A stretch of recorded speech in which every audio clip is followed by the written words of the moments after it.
सोमवती अमावस्या, सोमवार के दिन जो अमावस्या पड़े वो सोमवती अमावस्या कहलाती है।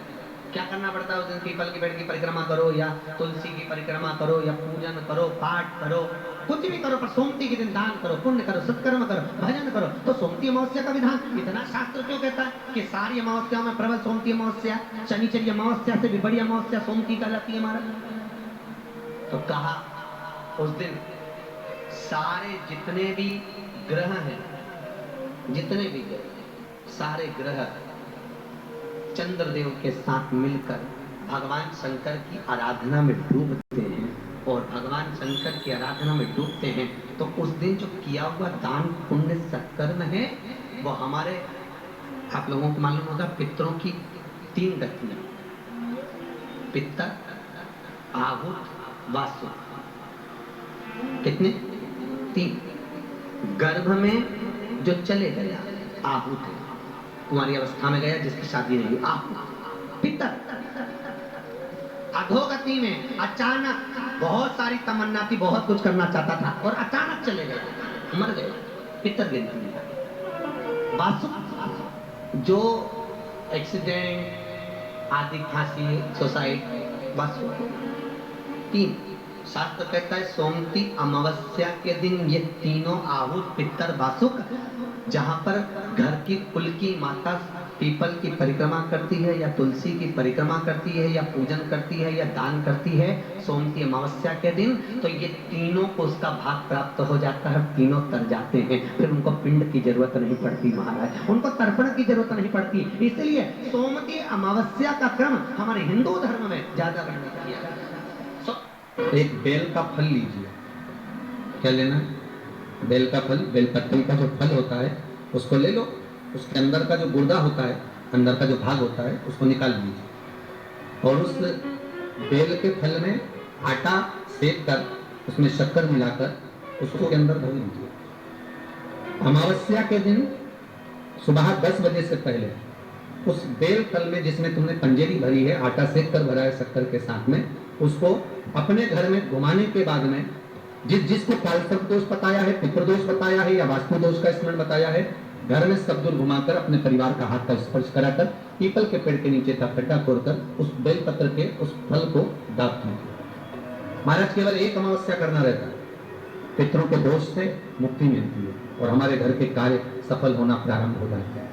कार्य की सफलता होती है, कार्य में सफलता प्राप्त होने लगती है।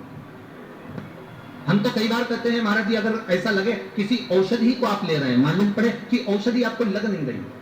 शिव महापुराण की कथा करें, मान लो औषधि आपको नहीं लग रही, आपने औषधि बहुत दिनों से ले रहे हैं, कोई दवाई, मान लो आप किसी भी दवाई को ग्रहण कर रहे हैं और वो औषधि लगी नहीं रही है, वो शरीर को लगी नहीं पा रही और आप ठीक ही नहीं हो पा रहे, 15 दिन हो गए, 8 दिन हो गए, बताओ उतना की उतना ही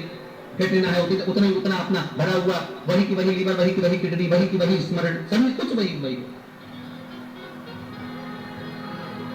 उतने की उतना ही,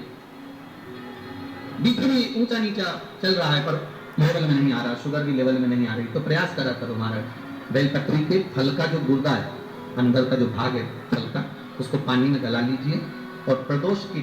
कम से कम प्रदोष नहीं हो और बीमारी जरा दवाई लगी नहीं रही हो तो बिना प्रदोष के भी कर सकते हो, उसको पानी में गलाइए। आधा घंटा पानी में, जैसे आपको सुबह मंदिर जाना है 10 बजे, तो सुबह स्नान कर कम से कम 6:30-7 बजे उसको पानी में गला दीजिए और उस बेले के फल का गुर्दा से गला हुआ पानी शिव जी को ले जाकर समर्पित कर दीजिए महाराज। उस पानी में से थोड़ा सा 1 चम्मच पानी शिव जी पे चढ़ा हुआ लेकर आ जाइए। उस पानी को जो बीमार व्यक्ति है उसको औषधि देने से पहले मात्र आधी चम्मच से भी आधा चम्मच उसको दे दीजिए। भगवान शंकर का श्री शिवाय नमः तुभ्यम का जाप कर उस पानी को देने के बाद अगर आप औषधि देंगे तो ये पक्का है कि औषधि अपना कार्य करना प्रारंभ कर देगी और वो स्वस्थ होना प्रारंभ हो जाएगी। क्या करना पड़ता है उस दिन? पीपल के पेड़ की परिक्रमा करो या तुलसी की परिक्रमा करो या पूजन करो, पाठ करो, कुछ भी करो, पर सोमवती के दिन दान करो, पुण्य करो, सत्कर्म करो, भजन करो। तो सोमवती अमावस्या का विधान इतना शास्त्र तो कहता है कि सारी अमावस्या कष्ट सम्मुख में खड़ा हुआ हो, कितना भी दुख, पूंजी धन की अगर आपको कमी पड़ रही है और ऐसा लग रहा है कि मेरे पास में कुछ भी नहीं, हम तो यहाँ तक कहेंगे कोई मकान बना रहे हो, बेटी का विवाह कर रहे हो, बेटे का विवाह कर रहे हो, कोई अच्छा कार्य कर रहे हो, धन संपदा की भी कमती दिखे तो समय पर कांता भगवान का स्मरण कर, कांता चक्र का स्मरण कर, शिव और नारायण का नाम लेकर, एक बेलपत्र, एक शमी पत्र, एक श्वेत पुष्प, एक लाल पुष्प दोनों हाथ में लेकर भगवान शंकर के अशोक सुंदरी के स्थान पर अगर समर्पित करा जाए तो संपदा की भी कमी नहीं आती। वो कांता चक्र है जो नारायण। यहां तक शिव महापुराण की कथा कहती है, अगर कोई विद्वत ब्राह्मण ने आपको बताया है कि आपके घर में पितृदोष है, कोई विद्वान ब्राह्मण ने बता दिया कि आपके घर में काल सर्प दोष है, कोई विद्वान ब्राह्मण ने बता दिया कि आपके यहाँ पर ये वास्तु दोष है और इस दोष को मिटाना जरूरी है, कोई ने आपको बताया, उस समय पर हमें घबराना नहीं, उस समय में घबराने का क्रम नहीं। कहते हैं पीपल का जो जल झड़ता है पीपल के वृक्ष से, आप लोगों ने कभी देखा है कि नहीं देखा, वो हमको नहीं मालूम। कितना भी अगर कोई वास्तु दोष बता दिया, पितृदोष बता दिया, काल सर्प दोष बता दिया, कितना भी अगर कोई दोष बता दे, तो पीपल का जो जल वृक्ष में से झड़ता है, कभी कभी आप उसके नीचे हाथ रखकर देखना, थाली रखकर देखना, पत्थर पर देखना, तो वहां पर भी पानी के निशान आपको मिलेंगे, बूंद के निशान। मात्र उस पीपल के वृक्ष के जल की एक बिंदी, एकमात्र बिंदी, शंकर भगवान का जो शिवलिंग है जलाधारी है, चरण है, गणेश कार्तिक का स्थान है, अशोक सुंदरी का स्थान है, और प्रत्येक जलाधारी में से पानी बीच में से आकर नीचे की ओर गिरता, नीचे की ओर गिरता। आप लोगों के स्मरण में हमने पहले भी बताया कि राइट में किसका स्थान है, गणेश जी का, लेफ्ट में कार्तिक के, बीच में अशोक सुंदरी। ये क्या है, पार्वती जी का हस्त कमल शिवलिंग, और ऊपर से जो जल एक एक बूंद शंकर जी के शिवलिंग पर गिर रहा है वो शंकर जी की 5 लड़कियां, जया, विषहरा, सामलीवाली, दौतली और देव, शंकर जी की 5 लड़कियों एक एक बूंद पानी शिव जी पर गिरा।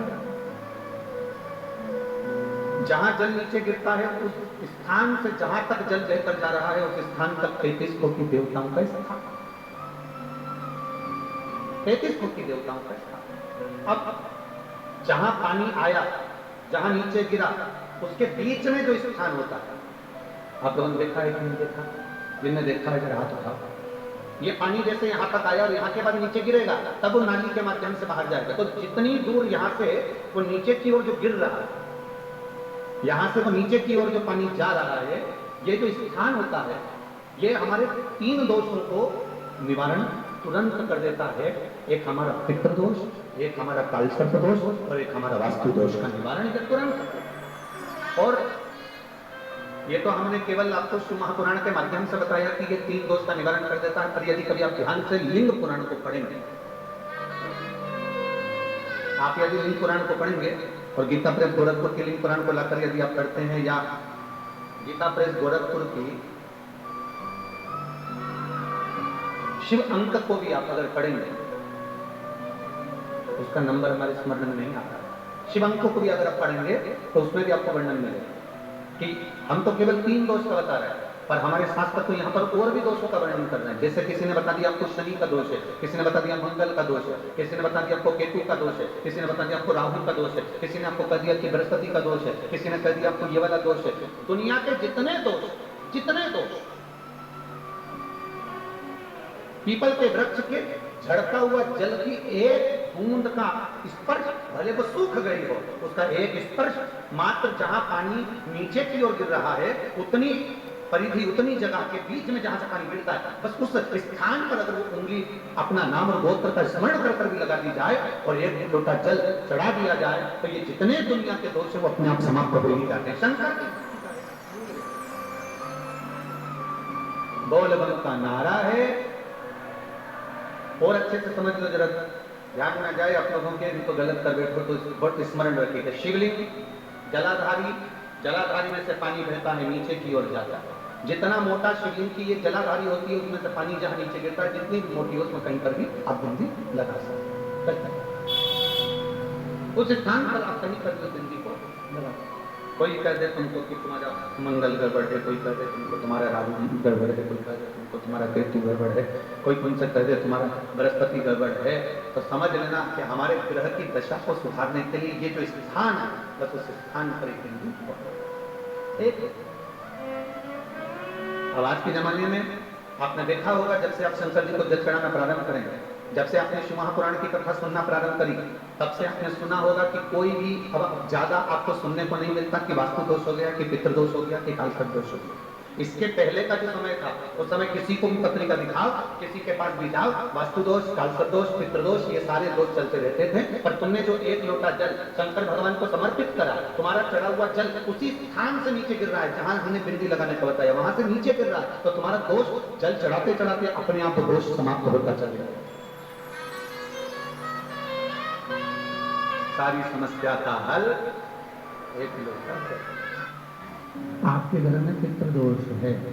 आपको ऐसा महसूस होता है, आपको लगता है, तो किसी भी नवरात्रि के पहले जो अमावस्या पड़ती है, हम लोग अपन अमावस्या पड़ी, आप अंदाजा लगाइए, तो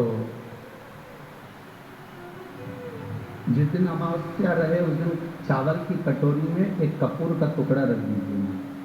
छोटा सा, और कपूर का टुकड़ा रखकर उस कपूर को दरवाजे के बाहर कटोरी में ही, चावल रखी हुई कटोरी में ही उसको पितरों का स्मरण कर कर जला दीजिए। और जलाने के बाद उस चावल को कहीं भी किसी भी वृक्ष की छांव में पक्षियों के लिए डाल दीजिए। शिव महापुराण की कथा कहती है, अगर मान लो पितर आपको कष्ट दे रहे हैं, पितर आपको तकलीफ दे रहे हैं, कोई काम नहीं होने दे रहे हैं, या कहीं आपको ऐसा लगता है कि पितरों का दोष है, तो वो पितृ दोष देवी, अब ये जो आप करेंगे ये कब कर रहे हैं? अमावस्या के दिन आप उसको रख रहे हैं, अमावस्या के दिन उसको रखकर रात भर अपने रखा कपूर के साथ में, सुबह एकम पड़ गई, नवरात्रि लग गई, उसी दिन उसको जलाकर आपने पटक दिया, अर्थात उससे देवी और पितृ इन दोनों का आशीर्वाद जो प्राप्त होता है, तो घर में से पितृदोष समाप्त होकर लक्ष्मी की वृद्धि प्रारंभ हो जाती है, कार्य में सिद्धता आ जाती है। मान लो अगर पितृदोष है तो करो, नहीं है बड़े अलमस्ती से रहो, तो ये पितृदोष का स्मरण। तो यहाँ शास्त्र कह कि पितरों का जो लोक होता है, पितर जो लोक होता है, उस पितृलोक में 64 योगिनियां प्रवेश नहीं करती। जैसे सोमती अमावस्या